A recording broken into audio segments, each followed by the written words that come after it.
dunia Qatar. Akun Federasi Qatar mendadak jadi medan perang para netizen dunia. Indonesia paling rame nih. Media Irak sanjung Timnas Indonesia. Sebut Timnas Indonesia punya proyek terbaik menuju Piala Dunia 2030. Jadi, seperti apa beritanya? Jadi mari kita simak selengkapnya hanya di Kamus Bola.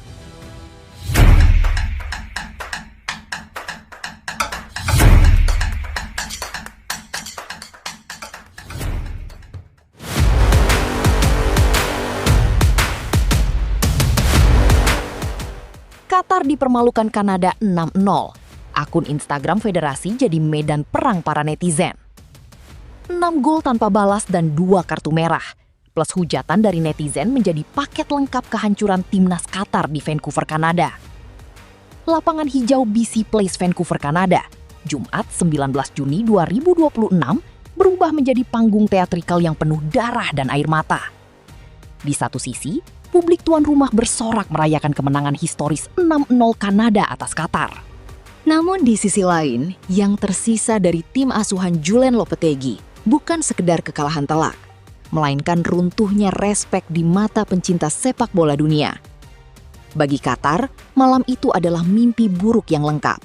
Dihajar 6 gol tanpa balas, kehilangan 2 pemain karena kartu merah, dan kini menjadi musuh bersama netizen di dunia maya. Pertandingan sejatinya sudah berjalan timpang sejak babak pertama, ketika Homam Ahmed diusir wasit pada menit ke-30. Kanada yang tampil kesurupan menutup babak pertama dengan keunggulan 3-0 lewat aksi Sile Larin dan brace Jonathan David. Namun puncak drama kegelapan Qatar terjadi di babak kedua. Alih-alih mengejar ketertinggalan dengan permainan taktis, rasa frustrasi justru menguasai para pemain Qatar. Puncaknya terjadi ketika gelandang bertahan Qatar, Asim Madibo, melakukan tackle brutal terhadap bintang lini tengah Kanada, Ismael Kone. Seketika itu juga, atmosfer stadion yang tadinya bising oleh selebrasi berubah mencekam. Kone terkapar menahan sakit yang luar biasa. Tim medis berhamburan ke dalam lapangan. Diagnosis awal berbunyi mengerikan, patah kaki. Saat Kone ditanduk keluar lapangan dengan air mata menetes, wasit tanpa ragu merogoh saku belakang dan mengacungkan kartu merah kedua untuk Qatar. Skor 6-0 menjadi tinta emas pertama Kanada di panggung Piala Dunia. Jika di Vancouver, para pemain Qatar dihujani gol, di dunia maya mereka dihujani peluru kata-kata. Tak lama setelah peluit panjang berbunyi, kolom komentar akun Instagram resmi Timnas dan Federasi Sepak Bola Qatar langsung diserbu ribuan netizen.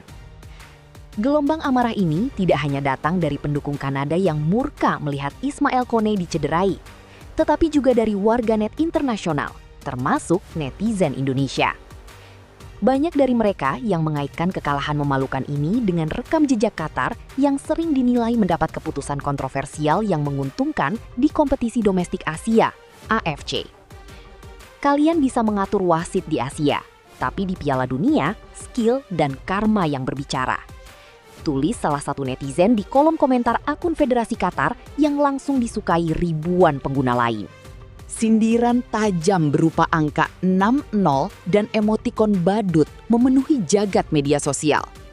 Netizen menilai permainan kasar yang diperlihatkan Qatar malam itu adalah cerminan dari tim yang frustrasi karena tidak bisa didongkrak oleh faktor-faktor non-teknis seperti yang sering dituduhkan di level regional. Kekalahan ini membuat Qatar terbenam di dasar klasemen grup B dengan torehan 1 poin dan defisit gol yang sangat besar, -6. Peluang mereka untuk lolos ke fase gugur kini berada di ujung tanduk. Mereka tidak hanya harus memenangkan laga pamungkas melawan Bosnia dan Herzegovina, tetapi juga harus memulihkan nama baik mereka yang telanjur tercoreng. Sepak bola selalu punya cara untuk menghukum mereka yang kehilangan sportivitas. Bagi Qatar, luka di BC Place Vancouver mungkin bisa sembuh seiring berjalannya waktu. Namun, jejak digital dan hilangnya simpati dari publik sepak bola global akan membekas dalam waktu yang sangat lama. Sementara itu, perkembangan timnas Indonesia terus mendapat perhatian dari media internasional. Kali ini, pujian datang dari Irak yang menyoroti langkah besar yang sedang dilakukan PSSI dalam membangun masa depan sepak bola nasional. Dalam sebuah ulasan, media Irak, 4 Pro, menilai Indonesia menjadi salah satu negara Asia yang memiliki arah pembangunan sepak bola paling jelas untuk beberapa tahun ke depan. Penilaian tersebut muncul setelah melihat berbagai kebijakan yang dijalankan PSSI, mulai dari pembinaan pemain muda hingga perekrutan pemain keturunan yang berkarir di Eropa. Media tersebut membandingkan kondisi Indonesia dengan sejumlah federasi sepak bola lain yang dinilai masih berkutat dengan solusi jangka pendek. Menurut mereka, banyak negara yang masih fokus pada hasil instan tanpa memiliki peta jalan yang jelas untuk masa depan. Beberapa federasi sedang bekerja untuk merencanakan tahun-tahun mendatang. Kita masih hidup dengan solusi sementara dan keputusan segera, tulis 4Pro, dikutip dari Instagramnya. Di tengah kondisi tersebut, Indonesia disebut berhasil mengambil langkah berbeda. PSSI dianggap sudah memiliki proyek yang terukur, dengan target yang jelas dan realistis.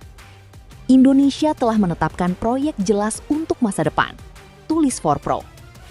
Media Irak itu juga menyoroti keberhasilan Indonesia dalam menarik talenta-talenta berdarah Indonesia yang berkembang di berbagai negara Eropa. Strategi tersebut dinilai menjadi salah satu faktor penting yang mempercepat peningkatan kualitas skuad Garuda. Telah menarik bakat profesionalnya ke Eropa, lanjutnya. Tak hanya itu, media tersebut juga menilai Indonesia memiliki target yang jelas dalam peta perjalanan sepak bolanya. Beberapa sasaran utama bahkan disebut secara spesifik. Hasil positif di Piala Asia 2027, mencapai 50 tim teratas di dunia, memasuki 2030 World Cup, tulis 4 Pro. Target tersebut memang sejalan dengan ambisi besar yang selama ini digaungkan oleh PSSI. Dalam beberapa tahun terakhir, ranking FIFA Indonesia mengalami peningkatan signifikan, dan performa tim nasional juga menunjukkan perkembangan positif di berbagai ajang internasional. Lebih lanjut, media Irak itu menyebut keberhasilan sebuah tim nasional tidak dibangun dalam waktu singkat. Mereka menilai Indonesia sedang menjalankan proses yang selama ini dilakukan negara-negara sepak bola maju. Inilah cara tim-tim sukses dibentuk, dengan visi jangka panjang dan kepercayaan pada pemuda, dan berinvestasi pada bakat sebelum terlambat, tulis 4 Pro. Pujian paling menarik muncul pada bagian akhir ulasan tersebut. 4 Pro menilai Indonesia tidak lagi bergantung pada keberuntungan atau menunggu keajaiban untuk meraih prestasi. Sebaliknya, Garuda dianggap aktif mencari solusi dan membangun kekuatan dengan cara yang terstruktur. Pendekatan itulah yang membuat proyek sepak bola Indonesia mendapat perhatian dari negara-negara lain di Asia. Indonesia tidak menunggu keajaiban atau mencari alasan, tetapi pergi kemana ada bakat dan mengumpulkannya di bawah spanduk tim. Pungkasnya,